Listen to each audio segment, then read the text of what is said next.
Hi ಎಲ್ರಿಗೂ ನಮಸ್ಕಾರ. Share marketing Kannada ಚಾನೆಲ್ಗೆ ನಿಮಗೆ ಸ್ವಾಗತ. IPO ಸೀಸನ್ ಕಂಟಿನ್ಯೂ ಆಗ್ತದೆ. ಮುಂದಿನ ವಾರ ಕೂಡ ಒಂದು ಮೇನ್ ಬೋರ್ಡ್ IPO ಸಬ್ಸ್ಕ್ರಿಪ್ಷನ್ಗೆ ಓಪನ್ ಆಗ್ತದೆ. ಗಾಲಾ ಪ್ರೆಸಿಷನ್ ಇಂಜಿನಿಯರಿಂಗ್ ತಮ್ಮ IPO ತರುವಂತ ಪ್ಲಾನ್ಸ್ ಅನ್ನ ಮಾಡಿದ್ದಾರೆ. ಸೊ ಈ ಒಂದು ವಿಡಿಯೋದಲ್ಲಿ ಕಂಪನಿಯ ಬಿಸ್ನೆಸ್ ಮಾಡೆಲ್ ಯಾವ ರೀತಿಯಲ್ಲಿ ಇದೆ, ಫೈನಾನ್ಷಿಯಲ್ಸ್ ಯಾವ ರೀತಿಯಲ್ಲಿ ಇದೆ, ಯಾವ ಒಂದು ವ್ಯಾಲ್ಯೂಷನ್ ಅಲ್ಲಿ IPO ನ ತರ್ತಿದ್ದಾರೆ, ಗ್ರೇ ಮಾರ್ಕೆಟ್ ಪ್ರೀಮಿಯಂ ಎಷ್ಟಿದೆ, ಈ ಒಂದು ಕಂಪನಿಯಲ್ಲಿ ಲಾಂಗ್ ಟರ್ಮ್ ಇನ್ವೆಸ್ಟ್ಮೆಂಟ್ ಪರ್ಸ್ಪೆಕ್ಟಿವ್ ಅನ್ನ ನಾವು ಇಟ್ಕೋಬಹುದಾ ಅಥವಾ ಜಸ್ಟ್ ಲಿಸ್ಟಿಂಗ್ ಏನ್ಗಳಿಗೋಸ್ಕರ ಅಪ್ಲಿಕೇಶನ್ ಅನ್ನು ಹಾಕಬೇಕಾ, ಅದರ ಬಗ್ಗೆ ನಾನು ನಿಮಗೆ ಮಾಹಿತಿಯನ್ನ ಕೊಡ್ತೀನಿ. ಗಾಲಾ ಪ್ರೆಸಿಷನ್ ಇಂಜಿನಿಯರಿಂಗ್ ಲಿಮಿಟೆಡ್ 2009ರಲ್ಲಿ ಪ್ರಾರಂಭವಾದಂಥ ಪ್ರೆಸಿಷನ್ ಕಾಂಪೋನೆಂಟ್ ಮ್ಯಾನುಫ್ಯಾಕ್ಚರರ್ ಕಂಪನಿ ಆಗಿರ್ತಾರೆ.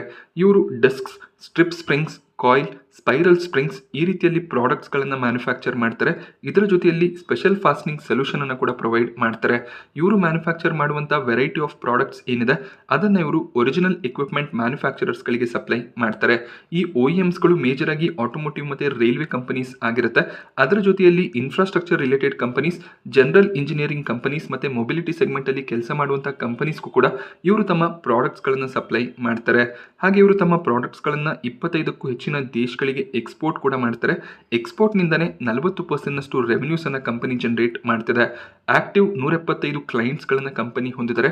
ಕ್ಲೈಂಟ್ ಬೇಸ್ ನಲ್ಲಿ ದೊಡ್ಡ ದೊಡ್ಡ ಕಸ್ಟಮರ್ಸ್ ನೋಡೋದಕ್ಕೆ ಸಿಗ್ತಾರೆ. L&T, ಸ್ಕಿಂಡ್ಲರ್, ಇಟಾಚಿ, ಸ್ಕ್ಯಾಪ್ಲರ್, ಎಂಡ್ಯೂರೆನ್ಸ್ ಈ ರೀತಿಯ ಕ್ಲೈಂಟ್ ಗಳಿಗೆ ತಮ್ಮ ಪ್ರಾಡಕ್ಟ್ಸ್ ಗಳನ್ನ ಇವರು ಸಪ್ಲೈ ಮಾಡ್ತಾರೆ. ಕ್ಲೈಂಟ್ ಬೇಸ್ ಕೂಡ ಸ್ಟ್ರಾಂಗ್ ಆಗಿರೋದು ಕಾಣಿಸುತ್ತೆ. ಹಾಗೆ ಕಂಪನಿ 2 ಮ್ಯಾನುಫ್ಯಾಕ್ಚರಿಂಗ್ ಫೆಸಿಲಿಟಿಗಳನ್ನ ಹೊಂದಿದ್ದಾರೆ. 2 ಮ್ಯಾನುಫ್ಯಾಕ್ಚರಿಂಗ್ ಫೆಸಿಲಿಟೀಸ್ ಮಹಾರಾಷ್ಟ್ರನಲ್ಲಿ ನೋಡೋದಕ್ಕೆ ಸಿಗುತ್ತೆ. ಅಡಿಷನಲಿ ಹೊಸ ಒಂದು ಮ್ಯಾನುಫ್ಯಾಕ್ಚರಿಂಗ್ ಫೆಸಿಲಿಟಿಯನ್ನ ಶ್ರೀಪೆರಂಬದೂರ್ ತಮಿಳುನಾಡಲ್ಲಿ ಸ್ಟಾರ್ಟ್ ಮಾಡಬೇಕು ಅಂತ ಇದ್ದಾರೆ. ಈ ಒಂದು ಮ್ಯಾನುಫ್ಯಾಕ್ಚರಿಂಗ್ ಫೆಸಿಲಿಟಿನಲ್ಲಿ ಹೊಸ ಪ್ರಾಡಕ್ಟ್ಸ್ ಗಳನ್ನ ತಮ್ಮ ಪೋರ್ಟ್ಫೋಲಿಯೋಗೆ ಆಡ್ ಮಾಡುವಂತ ಪ್ಲಾನ್ಸ್ ಗಳು ಕೂಡ ಇದೆ. 2024ರ ಜೂನ್ನ ವೇಳೆಗೆ ಕಂಪನಿ 294 ಪರ್ಮನೆಂಟ್ ಎಂಪ್ಲಾಯೀಸ್ ಗಳನ್ನ ಹೊಂದಿದ್ದಾರೆ. ಹಾಗೆ 390 ಕಾಂಟ್ರಾಕ್ಟ್ ಎಂಪ್ಲಾಯೀಸ್ ಗಳು ಕೂಡ ಇವರ ಬಳಿಯಲ್ಲಿ ಕೆಲಸ ಮಾಡ್ತಾರೆ. ಗಾಲಾ ಪ್ರೆಸಿಷನ್ ಇಂಜಿನಿಯರಿಂಗ್ ನ IPO ಸೆಪ್ಟೆಂಬರ್ 2 ಸೋಮವಾರ ಸಬ್ಸ್ಕ್ರಿಪ್ಷನ್ಗೆ ಓಪನ್ ಆಗ್ತದೆ. ಬುಧವಾರ ಸೆಪ್ಟೆಂಬರ್ 4ರವರೆಗೂ ಈ ಒಂದು IPO ನಲ್ಲಿ ನೀವು ಅಪ್ಲೈ ಮಾಡಬಹುದಾಗುತ್ತೆ. ₹10 ಫೇಸ್ ವ್ಯಾಲ್ಯೂ ನೋಡೋದಕ್ಕೆ ಸಿಗುತ್ತೆ. ಪ್ರೈಸ್ ಬ್ಯಾಂಡ್ 503 ಲೋವರ್ ಲೆವೆಲ್ ನಲ್ಲಿ, ಹಾಗೆ ಕಟ್ ಆಫ್ ಪ್ರೈಸ್ 529 ಸೆಟ್ ಆಗಿದೆ. ನೀವು ರಿಟೇಲ್ ಕ್ಯಾಟಗರಿಯಲ್ಲಿ ಅಪ್ಲೈ ಮಾಡ್ತೀರಾ ಅಂದಾಗ ಕಟ್ ಆಫ್ ಪ್ರೈಸ್ 529 ಏನಿದೆ ಅದೇ ಪ್ರೈಸ್ ನಲ್ಲಿ ಅಪ್ಲೈ ಮಾಡಬೇಕಾಗುತ್ತೆ. ಆಗ ಮಾತ್ರ ನಿಮಗೆ ಅಲಾಟ್ಮೆಂಟ್ ಕನ್ಫರ್ಮ್ ಆಗುತ್ತೆ. 28 ಶೇರ್ಗಳ ಲಾಟ್ ಆಗಿರುತ್ತೆ. ನೀವು IPOಗೆ ಅಪ್ಲೈ ಮಾಡ್ತೀರಾ ಅಂದ್ರೆ ಮಿನಿಮಮ್ 28 ಶೇರ್ ಅಂದ್ರೆ ಒಂದು ಲಾಟ್ಗೆ ನೀವು ಅಪ್ಲೈ ಮಾಡಬೇಕಾಗುತ್ತೆ. ಒಂದು ಲಾಟ್ಗೆ ಅಪ್ಲೈ ಮಾಡೋದಕ್ಕೆ ₹14,812 ಬೇಕಾಗುತ್ತೆ. ಮ್ಯಾಕ್ಸಿಮಮ್ ಒಬ್ಬ ರಿಟೇಲ್ ಇನ್ವೆಸ್ಟರ್ 13 ಲಾಟ್ಗಳಿಗೆ ಅಪ್ಲೈ ಮಾಡಬಹುದು. 13 ಲಾಟ್ಸ್ಗೆ ಅಪ್ಲೈ ಮಾಡೋದಕ್ಕೆ ₹1,92,556 ಬೇಕಾಗುತ್ತೆ. 13ಕ್ಕಿಂತ ಹೆಚ್ಚಿನ ಲಾಟ್ಗೆ ನೀವು ಅಪ್ಲೈ ಮಾಡ್ತೀರಾ ಅಂದಾಗ ಬೈ ಡಿಫಾಲ್ಟ್ ನೀವು HNI ಕ್ಯಾಟಗರಿಯಲ್ಲಿ ಅಪ್ಲೈ ಮಾಡಿದ ರೀತಿ ಆಗುತ್ತೆ. IPO ಅಲಾಟ್ಮೆಂಟ್ ಡೇಟ್ 5 ಸೆಪ್ಟೆಂಬರ್ ಆಗಿದೆ. ಅಲಾಟ್ಮೆಂಟ್ ಆಗಿಲ್ಲ ಅಂದ್ರೆ ಬ್ಯಾಂಕ್ನಲ್ಲಿ ಬ್ಲಾಕ್ ಆದಂತ ಫಂಡ್ಸ್ ಏನಿದೆ ಅದು 6 ಸೆಪ್ಟೆಂಬರ್ಗೆ ರಿಲೀಸ್ ಆಗುತ್ತೆ. ಅಲಾಟ್ಮೆಂಟ್ ಸಿಕ್ಕಿದ್ರೆ ಶೇರ್ಸ್ಗಳು ಕೂಡ ನಿಮ್ಮ ಡಿಮ್ಯಾಟ್ ಅಕೌಂಟ್ ಅಲ್ಲಿ 6 ಸೆಪ್ಟೆಂಬರ್ಗೆ ಕ್ರೆಡಿಟ್ ಆಗುತ್ತೆ.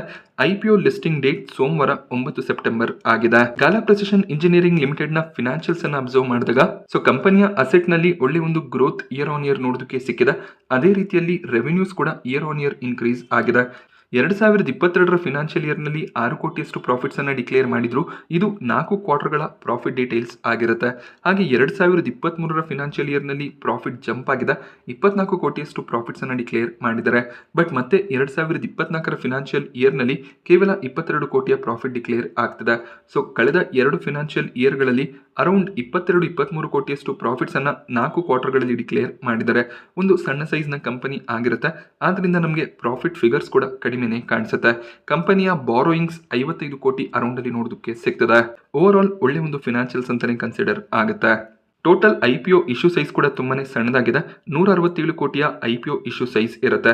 ಇದರಲ್ಲಿ ಫ್ರೆಶ್ ಇಶ್ಯೂ 135 ಕೋಟಿ ಆಗಿದ್ರೆ ಆಫರ್ ಫಾರ್ ಸೇಲ್ 33 ಕೋಟಿ ಅರೌಂಡ್ ಅಲ್ಲಿ ನೋಡೋದಕ್ಕೆ ಸಿಗ್ತದೆ. ಫ್ರೆಶ್ ಇಶ್ಯೂ ನಿಂದ ಬಂದಂತ 135 ಕೋಟಿ ಏನಿದೆ ಇದನ್ನ ಇವರು ಇನ್ನೊಂದು ಮ್ಯಾನುಫ್ಯಾಕ್ಚರಿಂಗ್ ಯೂನಿಟ್ ಏನ್ ಸ್ಟಾರ್ಟ್ ಮಾಡಬೇಕು ಅಂತ ಇದ್ದಾರೆ. ಅದರಲ್ಲಿ ಫಂಡಿಂಗ್ ಗೋಸ್ಕರ ಬಳಸ್ಕೋತಾರೆ.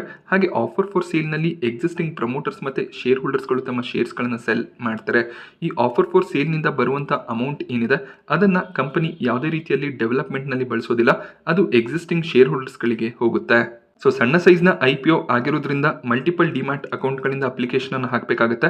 ಹಾಗೆ ಅಲಾಟ್ಮೆಂಟ್ ನ ಚಾನ್ಸಸ್ ಕೂಡ ಸ್ವಲ್ಪ ಕಡಿಮೆ ಆಗ್ಬೋದು. ತುಂಬಾ ಜನ ಕಮೆಂಟ್ ನಲ್ಲಿ ಕ್ವೆಶ್ಚನ್ ಅನ್ನ ಕೂಡ ಕೇಳಿದ್ರಿ, ಮಲ್ಟಿಪಲ್ ಡಿಮ್ಯಾಟ್ ಅಕೌಂಟ್ಸ್ ಅಂದ್ರೆ ಒಬ್ಬ ವ್ಯಕ್ತಿ ಮಲ್ಟಿಪಲ್ ಡಿಮ್ಯಾಟ್ ಅಕೌಂಟ್ಸ್ ಗಳನ್ನ ಓಪನ್ ಮಾಡಿ ಅಪ್ಲೈ ಮಾಡ್ಬೇಕಂತ. ಆ ರೀತಿಯಲ್ಲಿ ಮಾಡಿದ್ರೆ ನಿಮಗೆ ಅಲಾಟ್ಮೆಂಟ್ಸ್ ಸಿಗೋದಿಲ್ಲ.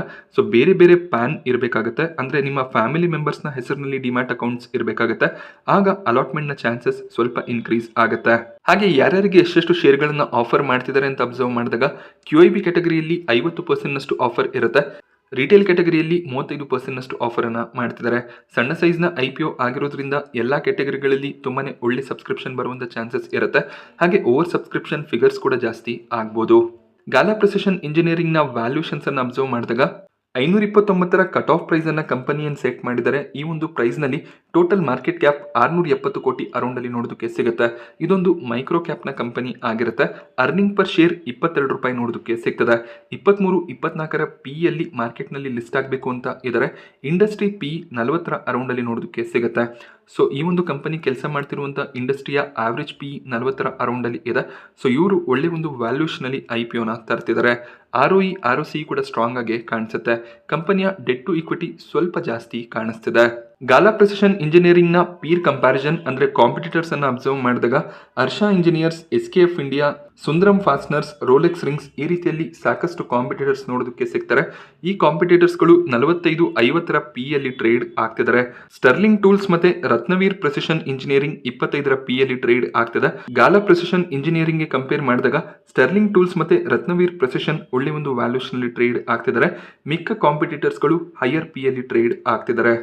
ಗಾಲಾ ಪ್ರಿಸಿಷನ್ ಇಂಜಿನಿಯರಿಂಗ್ ನ IPO register Link Intime India private limited ಆಗಿರ್ತಾರೆ. ಇವರ ವೆಬ್ಸೈಟ್ ನಲ್ಲಿ ಅಲಾಟ್ಮೆಂಟ್ ಸ್ಟೇಟಸ್ ಅನ್ನು ಚೆಕ್ ಮಾಡಬೇಕಾಗುತ್ತೆ. ಹಾಗೆ ನಿಮಗೆ ರೀಫಂಡ್ ರಿಲೇಟೆಡ್ ಏನಾದರೂ ಕ್ವೆರೀಸ್ ಇದ್ರೆ ಇಲ್ಲಿ ನಿಮಗೆ ಇಮೇಲ್ ಅಡ್ರೆಸ್ ಏನು ನೋಡೋದಕ್ಕೆ ಸಿಗ್ತದೆ, galaprecision.ipo@linkedintime.co.in. ಸೊ ಈ ಒಂದು ಇಮೇಲ್ಗೆ ನಿಮ್ಮ ಒಂದು ಪ್ಯಾನ್ ನಂಬರ್ ಅನ್ನು ನೀವು ಮೇಲ್ ಮಾಡಿದಾಗ ಅವರು ನಿಮಗೆ ಅಲಾಟ್ಮೆಂಟ್ ಆಗಿದೆಯಾ ಅಥವಾ ರೀಫಂಡ್ ಸ್ಟೇಟಸ್ ಏನು, ಸೊ ಇವರು ರೀಫಂಡ್ ಅನ್ನ ಪ್ರೋಸೆಸ್ ಮಾಡಿ ಬ್ಯಾಂಕ್ನ ಕಡೆಯಿಂದ ನಿಮಗೆ ರೀಫಂಡ್ ಪೆಂಡಿಂಗ್ ಇದೆಯಾ ಅದರ ಬಗ್ಗೆ ನಿಮಗೆ ಮಾಹಿತಿಯನ್ನ ಕೊಡ್ತಾರೆ.